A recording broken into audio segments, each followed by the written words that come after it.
You were told the greatest victory in life is to be chosen, to be wanted, to be loved. But what if that very desire is the reason you're losing yourself?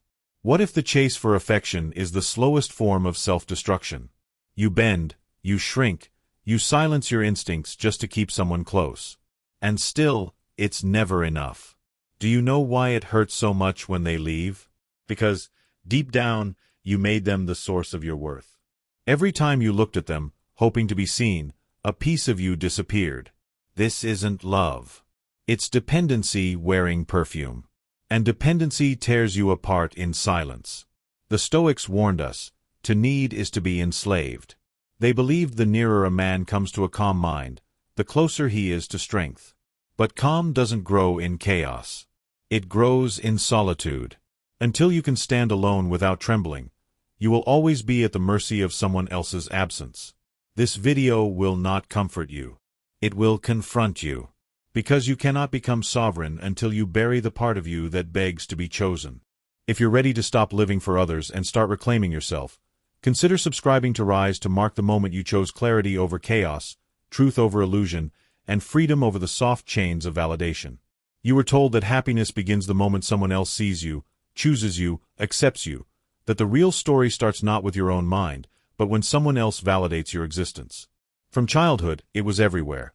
Fairy tales where fulfillment only arrives with a partner, movies where the final reward is someone falling in love with the hero, and the casual remarks of well-meaning adults who ask, "When are you going to settle down?" You were handed the idea that being alone was a waiting room for something better, that if you're single, you're somehow incomplete. But here's the truth that rarely gets spoken. If your peace can only exist in the presence of someone else, then it isn't peace. It's dependency dressed up as destiny. What no one told you is that you were never supposed to search for your other half. You were meant to become whole on your own. The Stoics knew this long before it became a catchy quote on the internet. Epictetus said, "Only the educated are free." But the education he meant wasn't found in schools or lectures. It was the education of knowing your own mind, knowing when your thoughts are your own and when they've been implanted by a world that profits off your need to be chosen. They taught you to chase validation before you even knew what self-worth was. That's not love. That's a training program designed to keep you seeking approval and fearing your own company. And when you seek approval, you slowly trade away your power. You start to shrink in places you should expand. You quiet yourself just to keep someone comfortable. You second-guess your instincts because you're afraid to be rejected. These are not isolated moments. They're daily rituals that, over time, form a life that doesn't belong to you. And you might call it love, but love that costs you your voice isn't love. It's silence forced into a smile. That's why the most dangerous lie you were told is that being alone means something's wrong with you. No, it means nothing is pulling you off your center. If you've ever sat alone and felt that quiet discomfort crawling up your spine, understand this. It's not loneliness speaking. It's withdrawal from the false identity you built to be accepted. Carl Jung once wrote, "The privilege of a lifetime is to become who you truly are." And you cannot do that when your reflection depends on someone else's gaze. You cannot do that when every choice is filtered through the fear of being left. You cannot do that while you still believe solitude is a punishment and not the purest path to knowing yourself. Think about how easily you've given pieces of yourself away.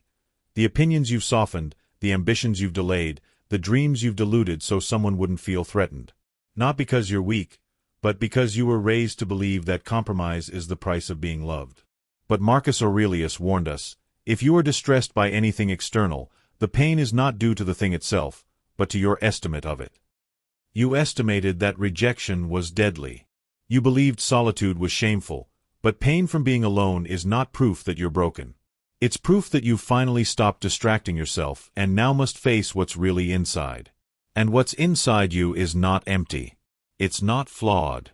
It's unclaimed, untouched, still waiting for you to walk back into yourself without bringing someone else's opinion along. That's the power solitude gives you, the mirror no one else can distort.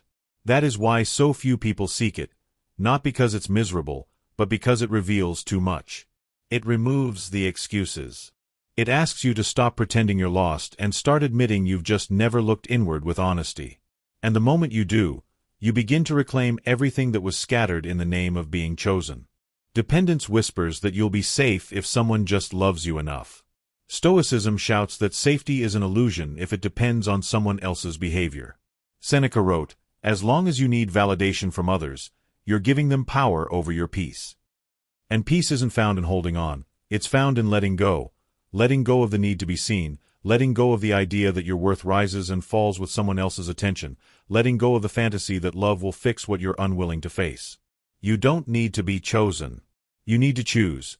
Choose to stand still in the discomfort, choose to peel away the layers of falsehood, choose to stop waiting for someone to come along and give you permission to feel worthy. That's not strength. That's surrender. And if your definition of love includes surrendering your freedom, it's time to rewrite that definition. The truth is, you were never incomplete. You were interrupted, pulled away from yourself by years of stories that said real life begins when someone else says you matter. But your life isn't on hold. It's happening right now, in the silence, in the space where no one's watching, and where everything you thought you were waiting for is already within you. The Stoics didn't teach detachment as escape. They taught it as clarity, to be able to sit with yourself without fear, without needing, without clinging. That's freedom. So, no, you're not broken for being alone. You're just finally unlearning the lie. You're just beginning to hear the truth that's been buried under every soft song and sweet promise that told you love would save you. But you were never meant to be saved. You were meant to be sovereign. And sovereignty doesn't come from being wanted. It comes from no longer needing to be. No one ever told you the price you'd pay for being loved. It's never a dramatic, all-at-once sacrifice. It's slow, quiet, barely noticeable. It happens in moments you brush off, a word you didn't say to avoid conflict, a dream you shelved because it made someone uncomfortable, a boundary you softened so you wouldn't seem difficult. These things don't feel like surrender at first. They feel like care, like compromise, like love. But each one chips away at your sense of self until, one day, you wake up and don't recognize the person looking back at you. Not because you've changed, but because you've been eroded. When you search for validation in someone else, you begin to live outside your own body. You shift your decisions based on how they'll be received. You adjust your energy, your timing, your truth to make sure you're not too much or too distant. You trade your clarity for comfort, your inner peace for outer approval, not all at once, but in little pieces. And it's subtle, which makes it dangerous. You don't notice it happening until your mind becomes noisy and your spirit feels crowded. Carl Jung said, "People will do anything, no matter how absurd, to avoid facing their own soul." And this is what the trade does. It keeps you facing outward so you never confront what's within. You end up giving your most precious currency, your time, to people who don't know what to do with it. Your energy gets drained trying to meet expectations that were never yours to begin with. You pour into others in hopes they'll reflect something back, something like worth or love or certainty. But no one can reflect what they haven't cultivated in themselves. If they're empty, they can't fill you. And if they're confused, they'll only distort you. Yet we keep bending, giving, shrinking just for a chance at belonging. That's not strength. That's fear wearing a kind face. The Stoics understood this. They warned that if your peace depends on anything outside of your control, it isn't real peace. It's fragile, borrowed, and always at risk. That includes how people see you, what they say about you, whether or not they approve of your choices. Marcus Aurelius wrote, "The nearer a person comes to a calm mind, the closer they are to strength." But a calm mind doesn't grow in the presence of chaos. It doesn't bloom when you're performing. It builds itself in solitude, where there's no one left to impress and no illusion left to maintain. What makes this trade so dangerous is that it feels like survival. You think you're doing what you need to do to keep someone close. You think you're being mature or selfless or understanding. And sometimes you are. But, over time, the habit of constantly adjusting for others becomes a pattern. Then it becomes a life. And one day, you realize that every version of yourself has been shaped by someone else's comfort level. That's not identity. That's adaptation. We're not meant to live that way. The soul isn't designed to be constantly edited. It needs room to breathe. It needs silence. It needs stillness. And that can't happen when your attention is scattered in every direction but inward. You start to lose your intuition, not because it's gone, but because the noise has drowned it out. Seneca said, "No man is more unhappy than he who never faces adversity, for he is not permitted to prove himself." But the adversity we fear most is the kind that requires walking alone, saying no, choosing silence over approval. That's where your self is tested and where it's built. Think of how much you've already given, how many hours you've lost explaining yourself, waiting for a reply, doubting your instincts, rethinking your value based on someone else's mood. These moments pile up. They become weights tied to your focus, distractions wrapped in false hope. And all of it stems from the same quiet belief that you are not enough unless someone else says you are. That lie is heavy. But the truth is heavier because it asks you to stop giving away what was never meant to be negotiated. When you stop chasing validation, you reclaim your power in pieces. At first, it feels unfamiliar. It may even feel wrong, like you're being selfish or distant or cold. But what you're really doing is drawing your energy back into alignment. You're no longer leaking it in all directions. You're redirecting it, refining it, giving it to your goals, your peace, your growth. And suddenly, your mind starts to clear, not because the world got easier, but because you stopped handing your calmness to people who couldn't protect it. Aristotle said, "Knowing yourself is the beginning of all wisdom." And how can you know yourself when you're constantly shape-shifting for someone else's love? Wisdom begins when the trade ends, when you realize that what you thought was connection was often compliance, that what felt like being seen was sometimes just being used. And when you finally understand that your value doesn't increase based on how much you sacrifice, but on how much you protect your center, that's when everything changes. This isn't about pushing people away. It's about pulling yourself back. It's about building the kind of strength that doesn't shout, doesn't beg, doesn't adjust itself to be palatable. The kind of strength that stands still in the storm because it knows who it is. When you stop making that trade, you'll feel the difference immediately. Not in how others treat you, but in how you treat yourself. You'll stop negotiating your worth. You'll stop over-explaining. You'll stop handing over your inner peace like it's disposable because you'll know it's sacred. And the truth is, no one can give you what you won't give yourself. Not love, not clarity, not peace. Those things don't arrive when someone chooses you. They begin the moment you stop choosing to be lost. So, let the trade end here. Let the silence return. Let the calm mind be your anchor. And let your strength speak, not in how much you're willing to lose, but in how deeply you've remembered what you were never meant to give away. There's a reason most people keep themselves busy, a reason they always have music playing, notifications buzzing, screens glowing. Because, in silence, something unfamiliar begins to rise. A discomfort, an ache, a voice that hasn't been heard in years. That voice is your real self, buried beneath the noise. And solitude is the only place it knows how to speak. But the world taught you that being alone is a problem, that silence equals failure, that if no one is calling, no one cares. So you run from it. You distract yourself. You stay in places too long just to avoid the quiet. But silence isn't what breaks you. What breaks you is the fear of meeting yourself in it. Solitude isn't a punishment. It's a crucible, a place of heat, pressure, and refinement. It's where everything false begins to melt, where your masks dissolve, your distractions collapse, and all that's left is the truth. Not the version of you that smiles when it's expected, not the version who performs worthiness, but the raw, unfinished, aching version you've hidden away to survive. That version doesn't need followers, applause, or approval. It needs your attention. It needs your presence. It needs you to stop running and just sit still long enough to hear what it's been trying to say all along. And yet, this is what most people avoid because solitude exposes everything. The anger you've buried, the grief you've numbed, the dreams you gave up on too soon. These things don't show up when you're surrounded by distraction. They only arrive in the stillness. And that's what makes solitude a forge. It doesn't comfort. It transforms. It doesn't decorate the ego. It tears it apart.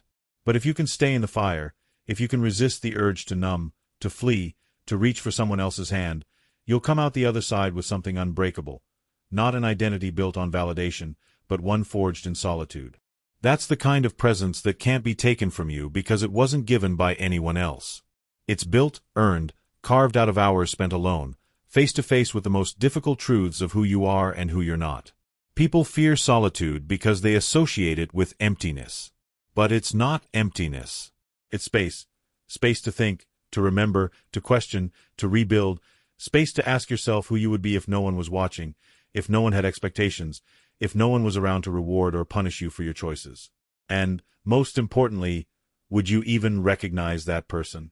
The answer to that tells you everything. Marcus Aurelius once wrote, "Nowhere can man find a quieter or more untroubled retreat than in his own soul." But most of us have never even knocked on that door. We think our worth is proven in the presence of others, that if people love us, we must be doing something right. But love given to a false self only deepens the illusion. It reinforces a mask that was never truly yours. You become loved for who you pretend to be and slowly forgotten by who you actually are. Solitude fixes that. Not quickly, not easily, but deeply.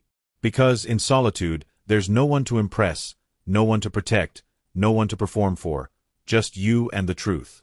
This is why solitude feels heavy at first, because you're carrying the weight of everything you've ignored.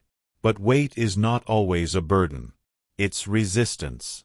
And resistance is how strength is built. Seneca said, "We suffer more in imagination than in reality." The imagined pain of being alone is often worse than the actual experience. What you find in solitude isn't emptiness. It's clarity. It's the echo of your intuition growing louder. It's the return of your focus. It's the realization that you were never actually lost.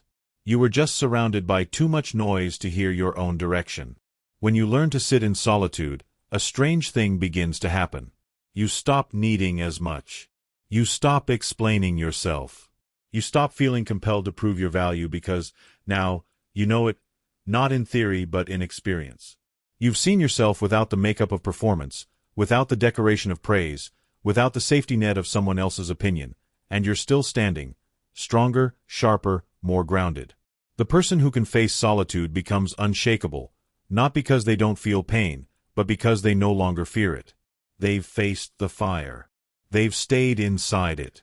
And they've emerged with something the crowd can't replicate: self-possession. You no longer chase people who don't see you. You no longer give energy to places that drain you. You no longer try to prove your worth to anyone because you've already proven it to yourself in silence, in stillness, in the sacred place where masks fall and truth rises. That's the gift of solitude. That's why it's a forge. So, if you're in a season where no one's calling, where you feel invisible, where the nights are quiet and the days feel long, don't run from it. Walk into it. This is your place of power. This is where the noise ends and the real story begins. Not the one they wrote for you, the one you were always meant to live. It starts so subtly you barely notice. A compliment lights you up, a glance makes your heart race, a message left unread leaves you doubting your worth for hours. And slowly, without ever meaning to, you hand over your power to people who were never meant to hold it. You begin to see yourself through their reactions. Their silence becomes your shame. Their approval becomes your identity. You wait for confirmation that you're enough, that you matter, that you're not invisible. But validation, when it comes from outside, is a thief in disguise. It feels like warmth, but it steals your fire. You say yes when your heart is screaming no, just to avoid disappointing someone. You remain in places that drain you because you're afraid of being misunderstood. You silence your opinions, your instincts, your needs because you think being agreeable is the price of being accepted. And all the while, your life becomes a performance, a collection of small betrayals done in the name of being liked. Not because you're weak, but because you were never taught the strength that comes from standing alone. You were taught that being seen is the goal. But the Stoics knew better.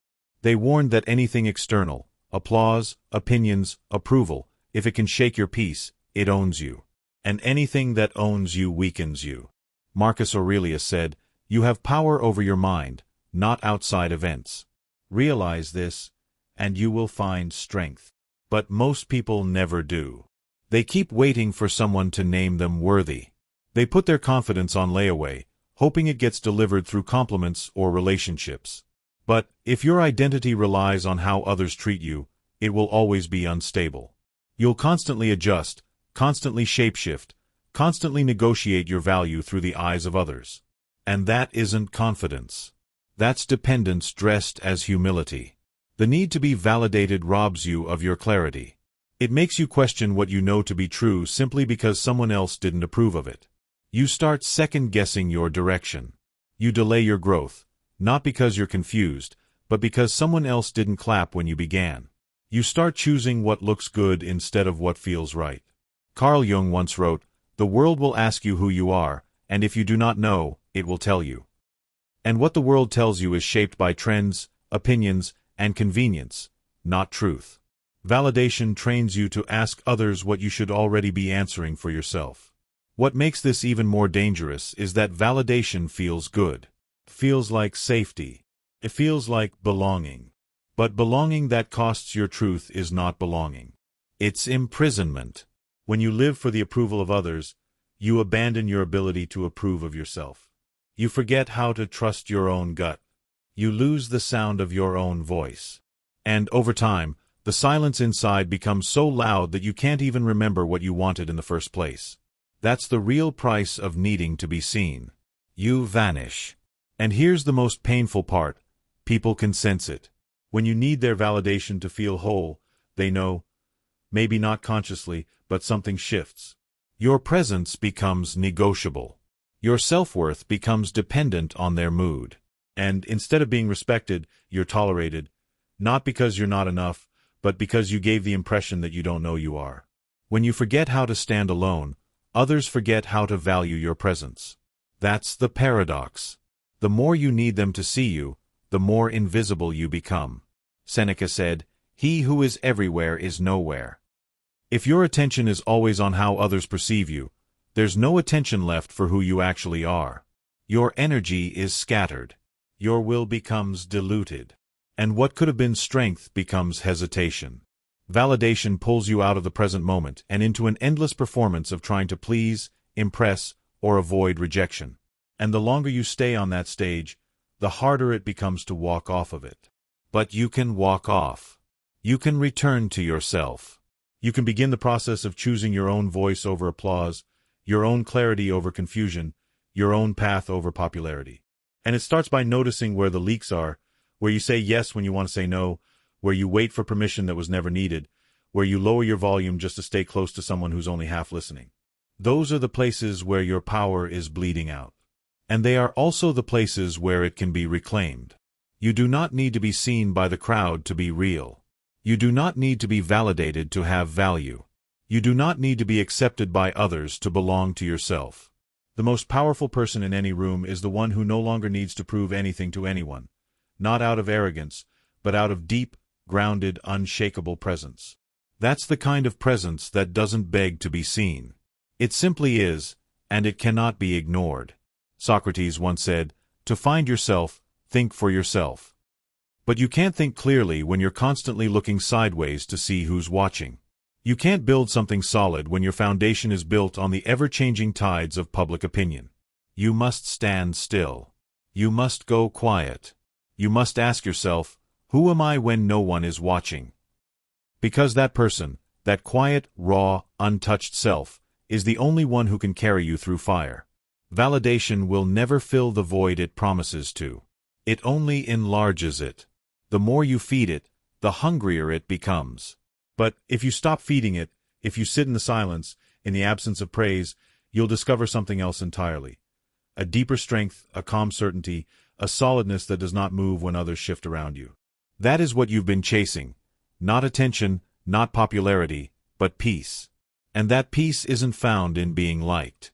It's found in being aligned. So, let them think what they want. Let the messages stay unanswered. Let the approval go unspoken. If you know who you are, you've already won. And that kind of inner clarity, that's something no one can give you and no one can take away. You can spend your whole life trying to be chosen, waiting for someone to notice you, to see your value, to reach out and fill the space you've never learned to sit in yourself. And yet, no matter how much you give, no matter how carefully you craft your words, no matter how tightly you hold on, what isn't meant for you always finds a way to slip through your hands. That's the hard truth we're never taught. We're told to chase, to prove, to hold tighter when something starts to drift. But real strength doesn't chase. It doesn't beg. It lets go and watches what stays without needing to be pulled. Letting go isn't about bitterness or building walls. It's about self-respect. It's the decision to stop exhausting yourself over things that were never yours to carry. You don't need to convince someone to stay. You don't need to explain why you deserve consistency, care, or honesty. You don't need to keep offering more of yourself in hopes that someone finally gives you the bare minimum in return. What's meant for you will recognize you. It will meet you where you are. It will not need a performance, a compromise, or a disguise. And if something requires all three, it was never alignment. It was an arrangement. You become untouchable the moment you stop needing external proof that you matter. That's where the shift begins, not in the absence of pain or disappointment, but in the way you respond to it. Instead of shrinking, you remain still. Instead of chasing, you pause. Instead of trying to win someone over, you win yourself back. And this isn't just a mindset. It's a decision that touches everything. The way you talk to yourself, the way you walk away from chaos, the way you protect your energy like it's sacred, because it is. Epictetus once said, "Freedom is the only worthy goal in life. It is won by disregarding things that lie beyond our control." You cannot control who stays or who leaves. You cannot control how someone sees you or whether they'll ever understand your depth. But you can control how you respond to their absence.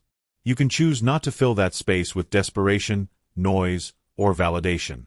You can choose to keep building your peace, even when no one's watching. And, in that quiet decision, you become immovable. The world might try to convince you that staying single means something's missing, that solitude is a placeholder for the real thing. But here's the truth. Solitude doesn't delay your life. It reveals it. It teaches you how to hold your own hand before reaching for someone else's. It reminds you that your mind, your time, your presence are not to be offered to anyone who hasn't earned the right to receive them. Staying single doesn't mean you've closed your heart. It means you've learned how to guard your throne. You've learned that not everyone deserves a seat at your table, and love is not an excuse to abandon your crown. There is a quiet kind of power in the person who no longer seeks to explain themselves, who doesn't feel the need to argue for their worth, who simply knows who they are and doesn't rush to be understood. This is the beginning of sovereignty. It doesn't come from having everything figured out. It comes from no longer trying to force what doesn't flow. It's the calm that rises when you stop swimming against the current and finally let the river carry you where you were always meant to go. Seneca wrote, "A wise man is content with himself." And that kind of contentment isn't a passive resignation. It's a courageous surrender, a refusal to let your peace be dictated by things beyond your reach. Letting go means releasing the future you imagined with someone who was never ready to meet you there. It means accepting that no apology will rewrite the past and no amount of effort will fix what was built on imbalance. It means stopping the cycle of overgiving in the hope that someone will finally see you. It's not easy. It's not soft. It's the hardest thing you'll ever do, but also the most liberating because, in that moment of release, you get to come back to yourself. Carl Jung said, "I am not what happened to me. I am what I choose to become." And becoming untouchable isn't about becoming numb. It's about becoming clear. Clear about what you deserve. Clear about what you will no longer tolerate. Clear about how many times you've betrayed your own needs just to hold on to something that made you feel less alone but more lost. And when that clarity hits, something begins to shift. You start walking differently, speaking differently. You no longer rush to fill silence with explanations. You no longer crumble when someone leaves. You know that your worth isn't something another person can hand you or take away. This is where untouchable begins, not with armor, but with truth, not with distance, but with discernment. You become untouchable, not because no one can hurt you, but because no one can confuse you anymore. You know who you are, even when others don't. You know your boundaries, even when others try to test them. You know your value, even when it's not reflected back. That's what makes you dangerous. Not to others, but to anything that once had the power to break you. So, let go. Let go of the need to be understood. Let go of the fear of being alone. Let go of the pressure to prove your worth through proximity. Your peace does not need to be defended. It needs to be preserved. And the moment you stop offering your energy to what drains you, you'll feel it returning. Not all at once, but piece by piece, quietly, powerfully, unapologetically. Letting go is not the end. It's the turning point, the place where you stop seeking permission to be whole and start remembering you already are. Most people never stop moving. They're constantly reacting, refreshing, comparing, performing. They fill every silence with noise, every pause with distraction. But stillness scares them because stillness reveals the truth. And truth requires responsibility. That's why the crowd stays loud, scrolling, chasing, explaining, and convincing, hoping that, if they stay distracted enough, they won't have to face how much of their life they've handed over to things that don't matter. But, while they waste time in the noise, you can choose a different path. One that looks empty from the outside, but is quietly sacred from within. Because silence isn't a void. It's a workshop. And solitude, if used right, is the greatest investment of your life. What you do in the quiet will echo when the world finally starts to pay attention. While they wait to be chosen, you choose discipline. While they argue for visibility, you sharpen your focus in the dark. You build your body, not to impress, but to command. You build your mind, not to perform, but to understand. You build routines that no one applauds, skills that no one sees, and character that no one understands, until one day they will. And by then, it will be too late to catch up. Because, while they were chasing approval, you were building something no one could take from you. Mastery. Seneca said, "It is not that we have a short time to live, but that we waste much of it." And it's true. Life isn't slipping through our fingers because it's too short. It's slipping away because we keep giving it to meaningless things, endlessly reacting, endlessly explaining, endlessly refreshing our identity through screens, opinions, and trends. The truth is, very few people live. They just perform. They shape themselves for others so much that they forget who they were before anyone was watching. And in that performance, time evaporates, days vanish, years blur, and suddenly life is a memory of everything they didn't build because they were too busy being seen. But when you choose silence, real silence, the kind that most can't tolerate, you stop bleeding time. You stop leaking energy. You stop living on autopilot. Solitude becomes a strategy, not a sentence. You use it to refine your habits, to study your patterns, to train your willpower like a muscle. Every hour you spend alone becomes an offering to your future self. Every distraction you resist becomes a vote for the person you're becoming. It's not glamorous. It's not visible, but that's why it works. Because no one is competing for what they can't see. There is something powerful about doing the work in private. You're not building for applause. You're building for endurance, for clarity, for sovereignty. The Stoics knew this. Marcus Aurelius wrote, "Waste no more time arguing what a good man should be. Be one." And that's what this is about. Not performing goodness, but embodying it, not speaking about potential, but shaping it, not dreaming of power, but earning it quietly, repetitively, without asking for permission. The time you spend in solitude is where your advantage is born. While others live in reaction, you create intention. While they wait for inspiration, you generate momentum. And, while they depend on being noticed to feel worthy, you detach from needing attention at all. Because the person who doesn't need to be seen becomes impossible to ignore. There's a calm strength in those who keep their head down and build, a presence that doesn't scream, but, when it finally arrives, everything shifts. You become that presence by treating solitude as sacred. You wake early, not because it's trendy, but because it gives you more hours to claim your mind before the world pollutes it. You read, not to impress others, but to refine how you think. You train your body, not to chase aesthetics, but to train your discipline to obey. You work on your craft, not to gain likes, but to gain leverage. Every decision you make in the silence is a brick laid in the foundation of a life no one else could build for you. Because no one else will understand how much it took, not until the results are undeniable. Carl Jung said, "Your vision will become clear only when you can look into your own heart. Who looks outside dreams. Who looks inside awakens." And this is the awakening, the realization that solitude is not a setback. It's a furnace. It burns away distraction. It forces you to reckon with your patterns. It invites you to choose who you want to be instead of passively becoming what the world wants you to be. It teaches you that consistency is louder than confidence, that showing up daily matters more than being inspired occasionally, that building quietly is more powerful than shouting loudly. You don't need to rush. You don't need to impress. You just need to build, day after day, hour after hour, in silence, in shadows. While others are addicted to the illusion of progress, you commit to the reality of it, not because it feels good every day, but because it feels necessary.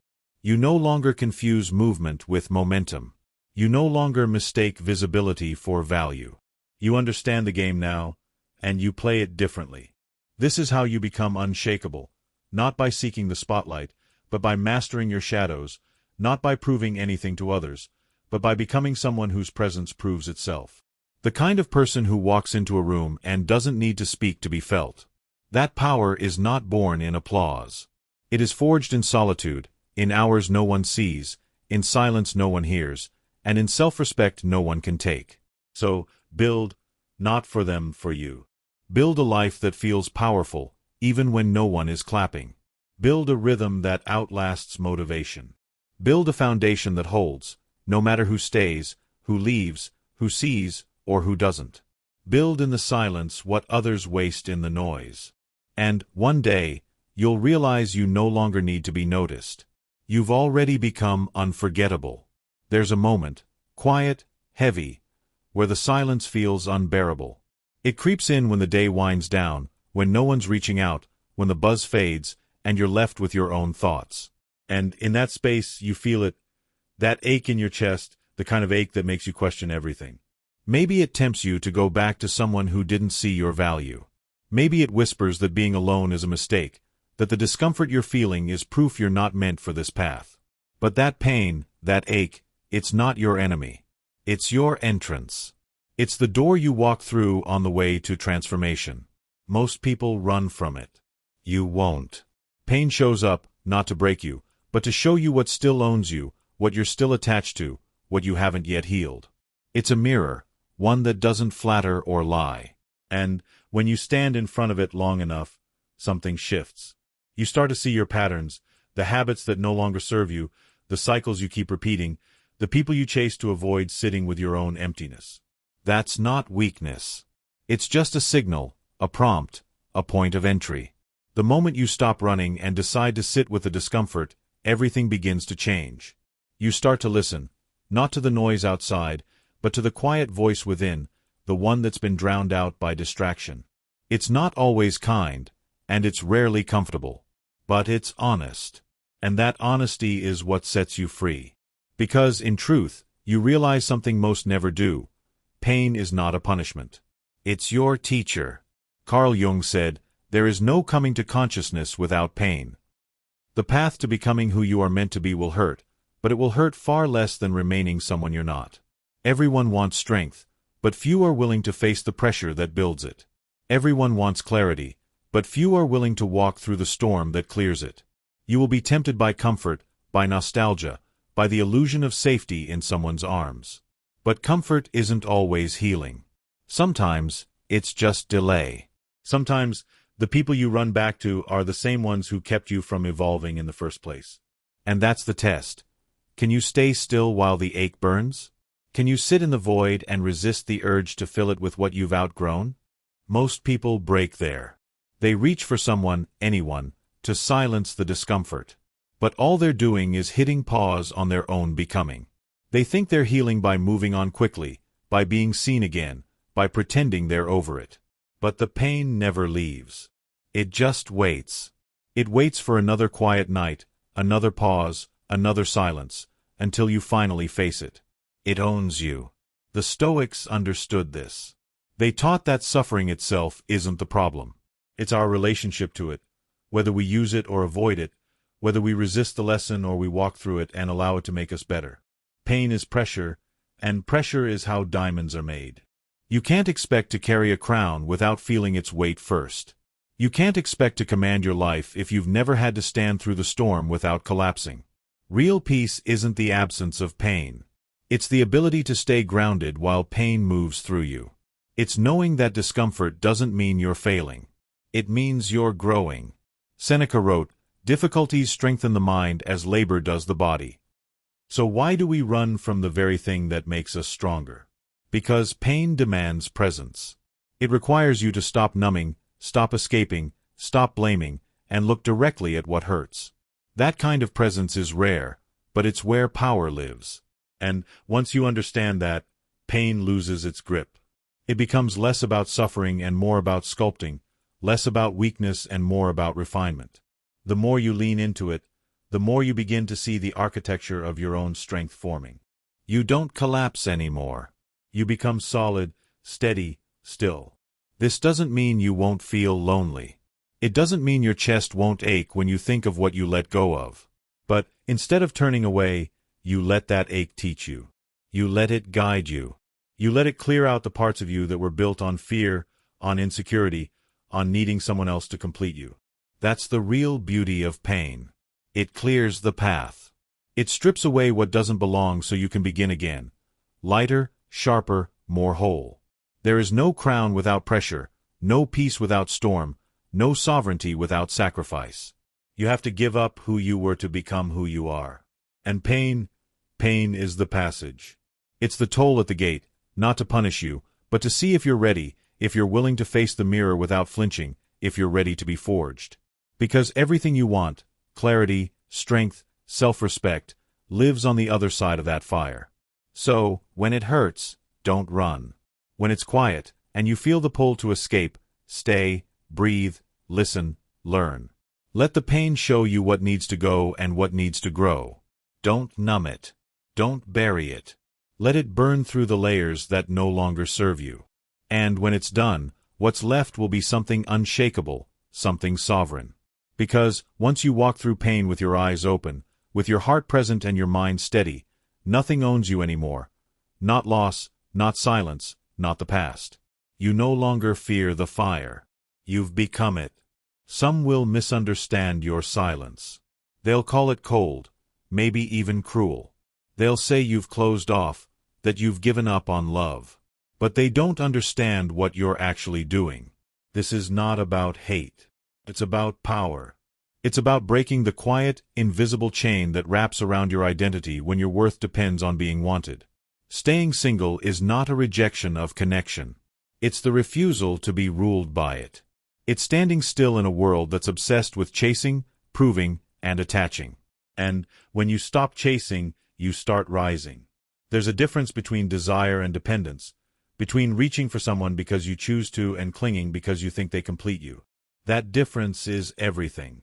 Because when you need someone to feel whole, you're no longer choosing. You're surviving. And that survival mode makes you smaller. You begin to compromise too soon, tolerate too much, explain too often. You slowly shapeshift into what you think they want and call it love. But that's not love. That's fear with a beautiful disguise. You weren't made to kneel for affection. You weren't designed to bend your identity for approval.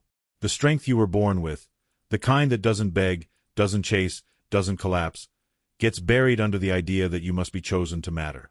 But being single, when embraced fully, digs that strength back up. It reminds you of your own weight, your own presence.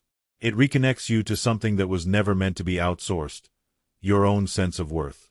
Seneca said, "He who is brave is free."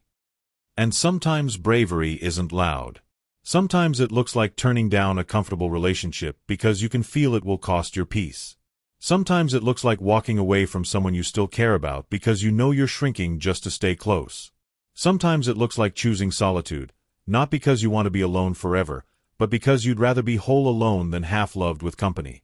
That's not bitterness. That's wisdom. Love, when it's real, doesn't arrive through desperation. It doesn't ask you to abandon yourself. It doesn't demand that you shrink. But most people don't wait for that kind of love. They settle for what's available. They mistake intensity for depth, possession for passion, attachment for safety. And all the while, they lose themselves piece by piece, believing the lie that needing someone is a form of strength. It's not. Carl Jung once wrote, "The most terrifying thing is to accept oneself completely." And that's exactly why most people would rather keep seeking someone else. They haven't yet learned how to stand fully in themselves.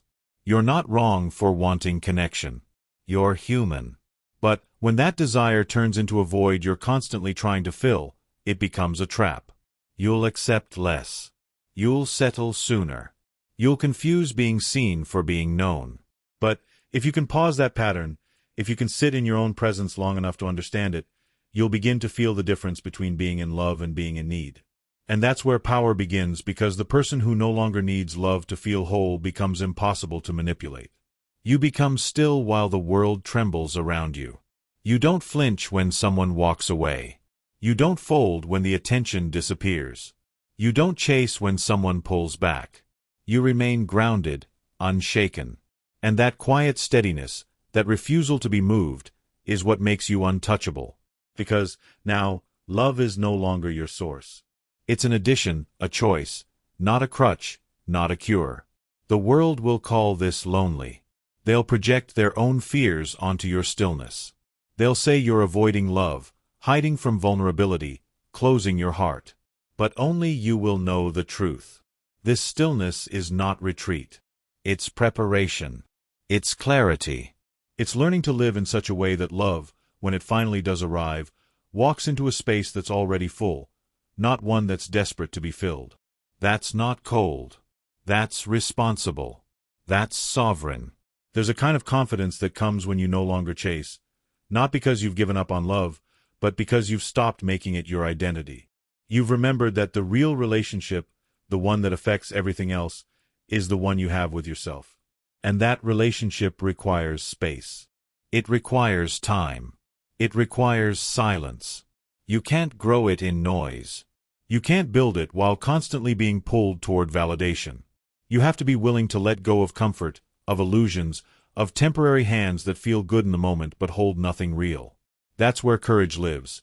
Not in the ability to fall for someone, but in the ability to walk away when that love costs too much of yourself. To love without needing, to open without attaching, to care without collapsing, that's not weakness. That's emotional sovereignty. And you only develop that by staying alone long enough to see where your need ends and your truth begins. This isn't about building walls. It's about building discernment. So when love comes, and it will, you'll recognize it, not by how loud it shouts, but by how gently it holds. You'll know it by how free you feel in its presence. Because real love doesn't chain. It doesn't demand. It doesn't ask you to prove anything. It simply meets you where you are. And the only way to be ready for that love is to become someone who no longer fears being alone. So, no, this isn't about hate. It's not about rejecting love or avoiding vulnerability. It's about remembering your power. It's about reclaiming the parts of yourself you once handed out for the illusion of closeness. And it's about refusing to mistake being needed for being loved. When you understand that, you'll stop begging for affection and start standing like the world was always meant to notice you because you're no longer reaching. You're rooted. You're no longer trying to be chosen. You've already chosen yourself. And in that stillness, everything changes. You don't need to be chosen to matter. You don't need to be loved to be whole. The moment you stop chasing what was never meant to complete you is the moment you begin to rise. Quietly, powerfully, unshakably. Watch the next video on your screen to keep building the life no one can take from you. And thank you truly for being a part of Stoic Journal.